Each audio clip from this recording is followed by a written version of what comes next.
Hello students, आज हमने पढ़ना है सिंचाई के आधुनिक विधियों के बारे में, छिड़काव तंत्र, ड्रिप तंत्र के बारे में। ठीक है बेटा, छिड़काव तंत्र क्या होता है? इसका उपयोग होता है असमतल भूमि के लिए। ठीक है, यहाँ पर जल की जो मात्रा होती है वो कम होती है। ठीक है, जो नल होते हैं ना, उसके ऊपर नल की जो पाइप होती है उसके ऊपरी सिरों के ऊपर, ऊपरी भाग के ऊपर घूमने वाले नोजल लगे हुए होते हैं। ठीक है, क्या होते हैं? नोजल लगे हुए होते हैं। ठीक है, और ये नल होते हैं वो निश्चित दूरी पर मुख्य पाइप से जुड़े हुए होते हैं। जब भी मुख्य पाइप से पानी आता है इन नलों के पास, तो ये नोजल होते हैं वो घूम घूम के पानी निकालते हैं। ठीक है, और ये छिड़काव ऐसे होता है जैसे वर्षा हो रही है।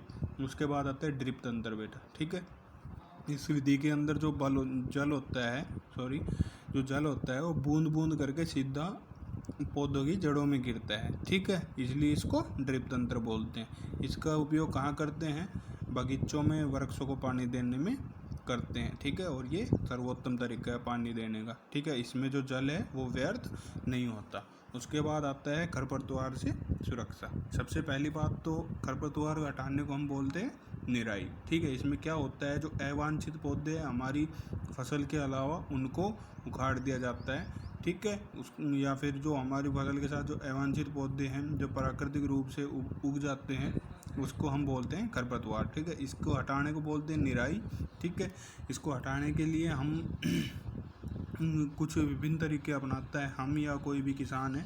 ठीक है, उसके अंदर क्या करता है, या तो सबसे पहले वो रसायन का प्रयोग करेगा, कुछ केमिकल्स का प्रयोग करेगा जिसको हम खरपतवार नाशी भी बोलते हैं। ठीक है, या फिर वो उनको वह हाथ से उखाड़ेगा या फिर उनको काट देगा। ठीक है, ये खरपतवार नाशी का प्रयोग कब किया जाता है? जब या तो पौधे या फिर तो खरपतवार की वृद्धि हो रही हो या फिर उनका बीज बढ़ने से पहले के टाइम पे खरपतवार नाशी का छिड़काव किया जाता है। ठीक है, इससे खरपतवार से फसल की सुरक्षा हो सकती है। ठीक है बेटा, उसके बाद आता है कटाई।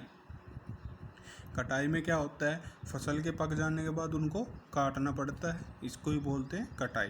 ठीक है, कटाई के दौरान या तो पौधों को खींचकर उखाड़ लिया जाता है या फिर उसके जो भूमि के पास या धरातल के पास से उसे काट लेते हैं, उसको हम बोलते हैं कटाई। ठीक है, एक अनाज फसल को पकने में 3 से 4 महीने लगते हैं। हमारे देश में दराती की सहायता से कटाई की जाती है। ठीक है, एक मशीन का प्रयोग भी किया जाता है जिसको हम हार्वेस्टर बोलते हैं।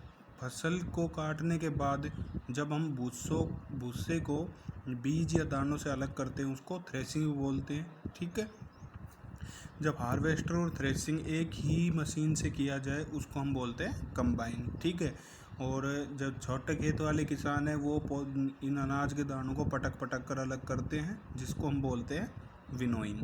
ओके बेटा, and the last part is भंडारण।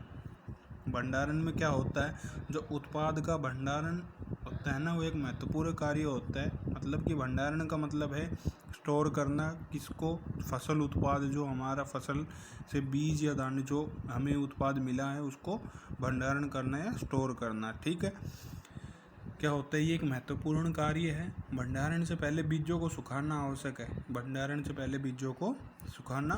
है। ताकि इसमें नमी ना हो, कीट चूहे आदि सूक्ष्म जीवों से ये सुरक्षित रह सके। ठीक है, इसका भंडारण किस में किया जाता है? जूट के बोरों में या धातु के बड़े बड़े पात्रों में इसका भंडारण किया जाता है। ठीक है, और बड़े पैमाने पर अगर भंडारण करना है तो साइलो या फिर भंडार गृह का यूज किया जाता है। पशुपालन क्या होता है बेटा, जब घरों या फार्म में पालने वाले पालतू पशुओं को उचित भोजन, आवास और देखभाल की आवश्यकता होती है, और यह जब बड़े पैमानों पर किया जाता है तो इसको बोलते हैं हम पशुपालन।